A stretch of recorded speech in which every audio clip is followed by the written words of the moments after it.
আসিফ যাবে সেই পথে, হাসিনা গেছে সেই পথে, আসিফ যাবে সেই পথে, হাসিনা গেছে সেই পথে, দেশটা গেছে বিল্লাহ, ভাবে ভুলে বিল্লাহ, দেশটা গেছে বিল্লাহ, ভাবে ভুলে বিল্লাহ।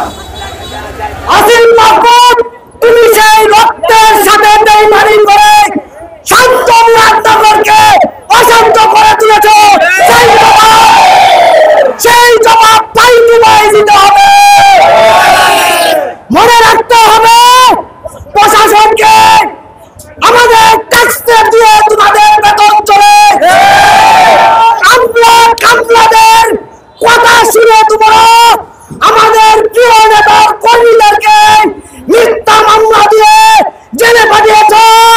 সুতরাং তোমাদেরকে আলটিমেটাম দিতে চাই, যদি এই মিথ্যা মামলা প্রত্যাহার না করা উচিত। মনে রাখতে হবে কুমিল্লা ঢাকা, কুমিল্লা চট্টগ্রাম, কুমিল্লা সিলেট মহাসড়ক অবরোধ করে দেব ইনশাআল্লাহ। আসিফ, তুমি মনে রাখো এই রক্তের সাথে বেইমানির ফল ভালো হবে না। নির্বাচন আসবে, নির্বাচনে দাদা জয় হবে, এমপি হবে, মন্ত্রী হবে, পাই টু পাই করে তোমার হিসাব দিতে হবে।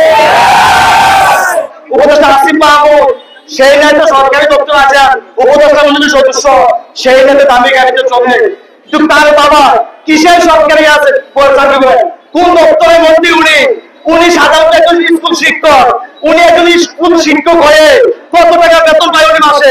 উনি কি করে কোটি টাকা গাড়ি দিয়ে চলে? ওনার সামনে পিছে গাড়ি কি নিয়ে চলে? ওনার পড়াশোনা দিয়ে চলে কিভাবে? ওনার কোন মন্ত্রণালয়ের দায়িত্ব আছে? আজ আমরা মুরাদনগরবাসী জানতে চাই। আপনারা সবাই জানেন আক্রমণ ইউনিয়নে করিবাড়িতে টিপন মারা ঘটেছেন, তার সাথে আসিফ মাহমুদের বাবা ওনারা সম্পৃক্ত আছে। তাহলে আপনারা দেখেছেন বিভিন্ন ফেসবুকে গণমাধ্যমে পরিবারের টিপন মারার একটা বড় আসামি ওই ইউনিয়নের চেয়ারম্যান শিমুল বিল্লাহ আসিফ মাহমুদের বাবার সাথে একটি বাসায় বসে কুপন মিটিং করছে, সেই ছবি আপনারা ফেসবুকে দেখেছেন।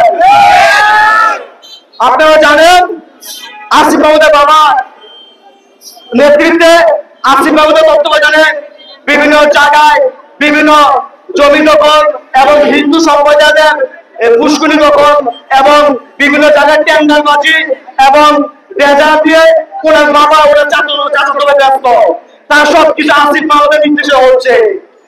আমরা কি এই দেশে আন্দোলন করে চলেছি নিজের পক্ষে বাড়ি করার জন্য? সকল শহীদ ভাইদের রক্তের বিনিময়ে তাজা রক্ত রাস্তায় ঢেলে দিয়েছি।